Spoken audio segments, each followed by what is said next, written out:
Okay, every time I overthink all the things about talking with you all, I have to take like 3 takes because I'm like, oh, no, don't say that. Oh, don't do that. And so now I am going to just roll with it and show you that I am, yes, indeed, sitting in a rocking chair in the shade garden.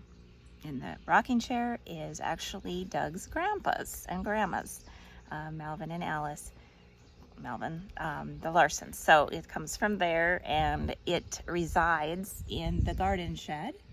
So there's a lot of times when it's either too buggy out here, too hot, I just decide it's time to take a break from digging all the weeds and all the care, that I take a rest in the shed. And I'm just gonna drag it out here and have a chat with y'all and talk about how, what we learned today.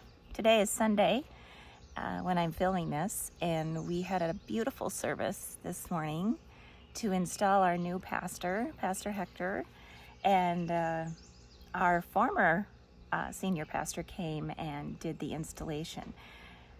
We have been going to Morris Evangelical Free Church for 20 years, and it is so cool.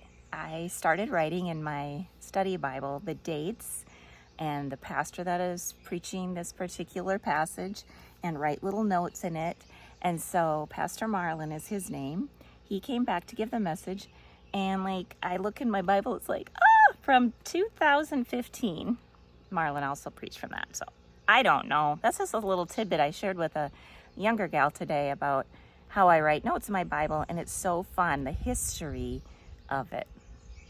And so I really enjoy learning about history, and that's just some fun things where you can look back and go, wow, what a blessing, And we've had a lot of life experiences over the past 20 years at that church, and so the connections and the excitement in welcoming and starting a new thing at our church is just neat. And then having the former pastor there, it's just really cool. But what it was preached on is shepherding. Be a good shepherd to the flock that you have been entrusted with. But shepherd the people and shepherd them well. And it's talking about the duties.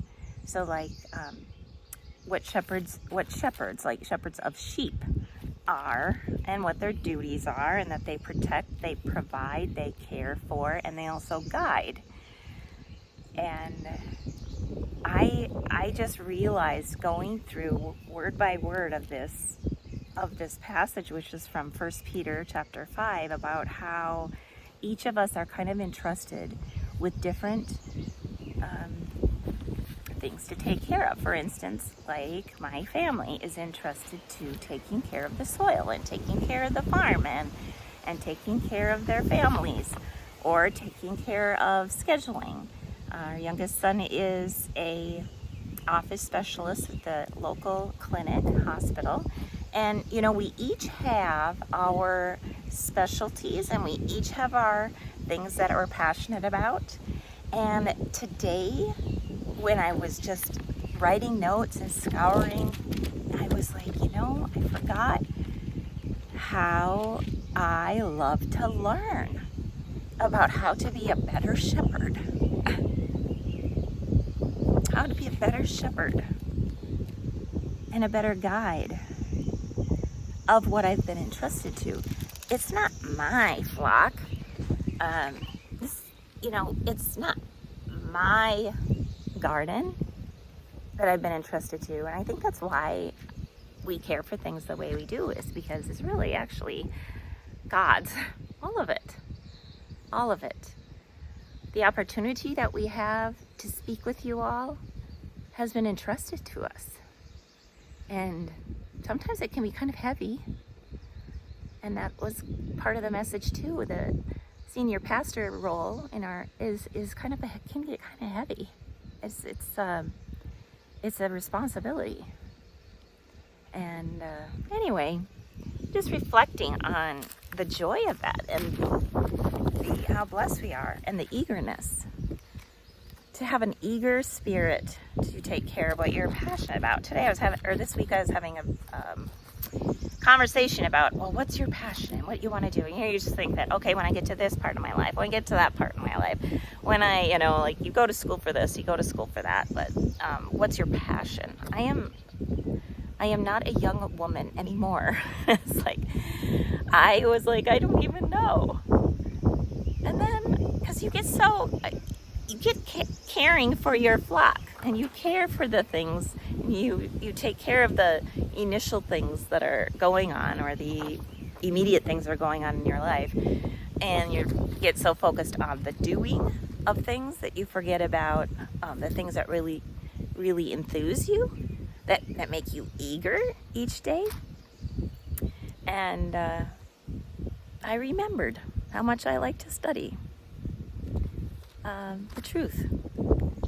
And that's kind of fun. It's kind of cool. So, also, you find out things that you need to work on. Like, number 1, being eager. Number 2, being humble, which actually should be the first thing, because the number 1 thing God hates is pride. And in this passage, 1 Peter chapter 5. Yeah, now the wind's blowing my... Basically, it's God opposes the proud, but gives grace to the humble.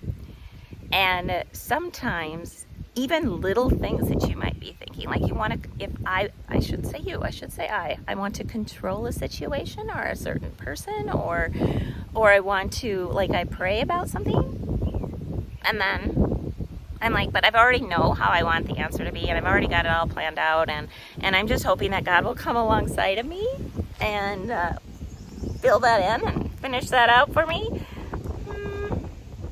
That is definitely pride.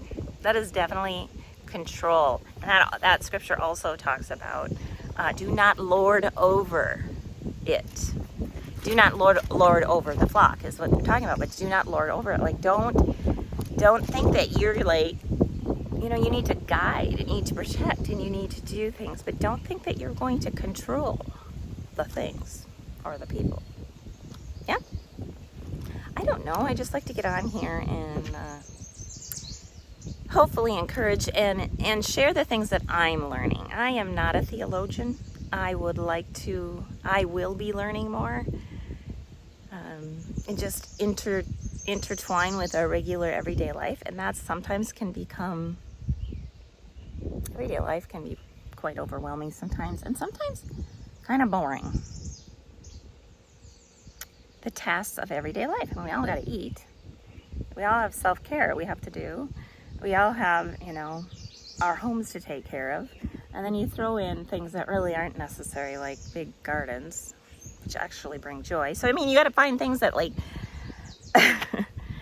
but the mundane tasks and things can get just like, blah.